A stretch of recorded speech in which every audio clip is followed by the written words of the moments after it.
Radio صدائے حریت جموں کشمیر سے اہم خبریں سنیے۔ 232 روز سے مقبوضہ کشمیر میں زندگی قید ہے۔ یوں مقبوضہ کشمیر آج بھی دنیا کی سب سے بڑی جیل ہے۔ کورونا مریضوں کی اطلاعات کے بعد صورتحال جوں کی توں کشمیری خوراک و ادویات سے محروم ہیں۔ سنگباری کے الزام میں بیرون ریاست سزا کاٹنے والے کشمیر نوجوان عادل بشیر میر ساکن بانڈی پورہ کو واپس مقبوضہ کشمیر منتقل کر دیا گیا۔ اسے گزشتہ برس 21 اگست کو امبیڈکر جیل یوپی منتقل کر دیا گیا تھا۔ اتر پردیش کی مختلف جیلوں میں 200 سے زائد کشمیریوں کو بند کیا گیا ہے۔ مقبوضہ کشمیر میں ڈائریکٹر جنرل جیل خانہ جات کا کہنا ہے کہ کورونا وائرس کے پیش نظر نظر بندوں اور ان کے اہل خانہ کے درمیان ملاقات کو فی الحال روک دیا گیا ہے۔ گزشتہ برس 5 اگست کو مقبوضہ کشمیر کی خصوصی حیثیت کے خاتمے کے بعد بھارتی حکومت نے جہاں سینکڑوں حریت رہنماؤں اور کارکنوں سمیت ہزاروں کشمیریوں کو گرفتار کر کے انہیں مقبوضہ کشمیر کی دور دراز جیلوں میں بند کر دیا، وہیں اب مودی حکومت آزادی پسند کشمیری رہنماؤں کو قتل کرنے کا منصوبہ رکھتی ہے اور سرکردہ کشمیری رہنما محمد یاسین ملک سمیت متعدد رہنماؤں کے خلاف 30 برس پرانے جھوٹے کیس میں فرد جرم عائد کرنا قتل کرنے کے منصوبے کی کڑی ہے۔ محمد یاسین ملک اس ظلم کے خلاف 1 اپریل سے تا دم مرگ بھوک ہڑتال اور مرنے کے بعد اپنے جسمانی اعضاء عطیہ کرنے کی وصیت کر چکے ہیں، جس پر سید علی گیلانی پوری کشمیری قوم کے علاوہ باہر کی دنیا میں کشمیری تنظیموں، رہنماؤں اور پاکستان نے تشویش کا اظہار کیا ہے۔ کورونا وائرس سے پیدا ہونے والی صورتحال کے پیش نظر یوم پاکستان آج سادگی سے منایا جا رہا ہے۔ صدر پاکستان ڈاکٹر عارف علوی نے 23 مارچ کے پیغام میں کہا ہے کہ آج ہم مقبوضہ کشمیر کے عوام کے ساتھ غیر متزلزل حمایت کا اظہار کرتے ہیں۔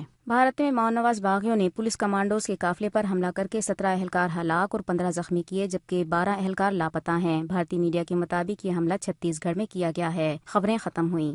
ہندوستان میں حکمران جماعت انتہا پسند بھارتیہ جنتا پارٹی کا منشور اور دستور ہی یہ ہے کہ ہندوستان میں اگر کسی نے رہنا ہے تو اسے ہندو بن کر رہنا ہوگا۔ یہ صرف دعویٰ ہی نہیں بلکہ حقیقت ہے کہ بھارتیہ جنتا پارٹی نے ہندوستان میں اقلیتوں کے ساتھ جو کچھ کیا، خصوصاً مسلمانوں کے ساتھ، یہ کوئی ڈھکی چھپی بات نہیں۔ دہلی فسادات تو ابھی کل ہی کی بات ہے۔ اس انتہا پسند ہندو جماعت کے لیڈران کیا کہتے ہیں؟ بھارتی ممبر پارلیمنٹ ابھیشیک بنرجی اس حوالے سے کہتے ہیں: یوگی آدتیہ ناتھ کہتا ہے، chief minister of a state perhaps one of the biggest state of the country, کہہ رہا ہے مسلمان عورتوں کو قبر سے اٹھا کے ہم ریپ کریں گے۔